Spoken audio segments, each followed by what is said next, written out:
So with all the very forced controversy in regards to the Nintendo Switch 2, a lot of people have completely failed to notice that I was completely 100% right about one of my hottest of hot takes. Something that people didn't want to acknowledge, that they didn't want to admit to, that they didn't want to admit was real. Because the narrative going into this was that the Switch 2 would be the next generation platform and would completely leave the Switch 1 in the dust, and that thing would be canceled. We would get no more games on it, and the Switch 2 would just completely replace the Switch 1. Nintendo would move past their best-selling piece of hardware ever, and then the Switch 2 would fail, and then Nintendo would go bankrupt and be acquired by PlayStation or something. That was, the fan fiction alternate reality of what would happen. People on NeoGAF were talking about this, YouTube, that was the general mindset of what the Switch 2 was that it was a next generation platform. You can look at this thing. You can look at its games, you can look at what it's doing, you can look at the UI, you can look at the control scheme, you can look at the upgrades and the updates and the price tag, and you come away realizing that this is not a next generation platform. This is an upgraded Switch 1. Similar to how the OLED has a slightly better screen, the Switch 2 has slightly better hardware features, slightly better technology, slightly more processing power, more features, more things it can do, but it's not really the next generation platform that it's being counted as, right? This is more similar to the new 3DS or the Game Boy Color, where a successful platform has been going on for so long that Nintendo re-releases the same thing but with more features in order to keep it relevant and to kind of refresh the console while they work on their next big thing, right?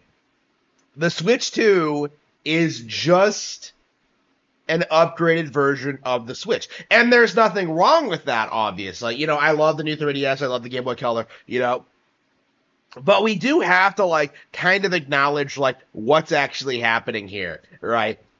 Is that all the games that we were shown in this presentation could have run on a Switch 1, right? Donkey Kong Bonanza, Mario Kart, Elden Ring, everything could have run on a Switch 1. These aren't super demanding games. They aren't the next evolution of video game design. All they did was up the specs on a Switch 1 and put in the work to get a handful of minor third-party developers on board. People like CD Projekt Red and FromSoft, right? This is just a way for Nintendo to revitalize interest in the Switch after years of being screamed at by YouTubers and analysts about how the Switch 1 was old and underpowered and not able to compete with the real big boy consoles. Okay, we'll just release the same thing with new specs. Again, I don't understand why people seriously seem to believe that the Switch 1 would just fall off and become irrelevant. I don't know why people aren't willing to acknowledge that that thing is still getting new games in 2026. I don't understand why people aren't acknowledging the Switch 1 is getting new features that tie into the Switch 2. I don't understand why people don't understand that you can just stick with Switch 1 for the foreseeable future and buy games on that if you're genuinely concerned about getting a new affordable piece of hardware with the Switch 2. Again, a lot of the narratives in regards to Switch 2 don't make any sense, but I would argue this is the biggest one. The idea that Nintendo is just going to abandon Switch 1 and will make Switch 2 unaffordably expensive, it is just completely delusional, right? If you really want to play Metroid Prime 4, you can do it on the Switch 1. You know, if you want to play Tamagotchi Life, which is probably going to be like only the second most successful game in the near future, only behind Mario Kart. Yeah, you can do that on Switch 1. You know, Rhythm Heaven's on Switch 1, right? Like, you know, Pokemon ZA. Pokemon is still coming to Switch 1. So, like, you know, when the vast majority of games in Nintendo's upcoming lineup are also releasing on Switch 1, like, what you're going to see is that even the people who refuse to upgrade to Switch 2 are still going to be buying Nintendo games.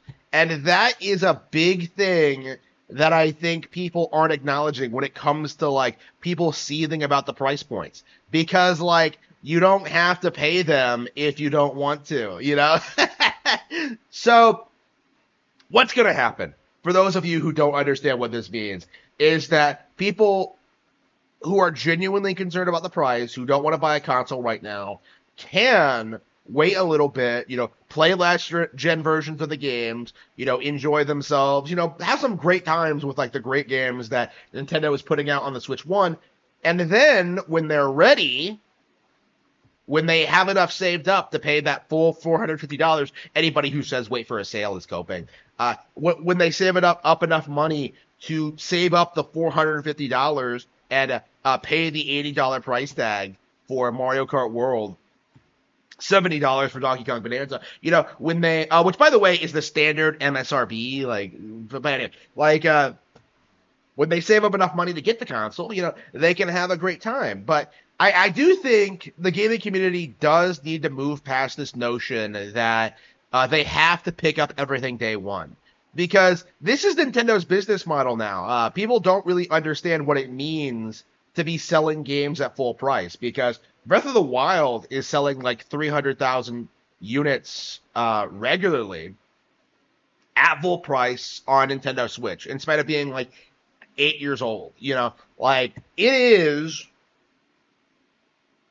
this hugely successful, influential game that stood the test of time. You know, we can pretty much guarantee at this point that the Elden Ring, in spite of like the worship, in spite of the hype, in spite of like how much people like love to like dick suck that game, it's gonna slow down way faster than that.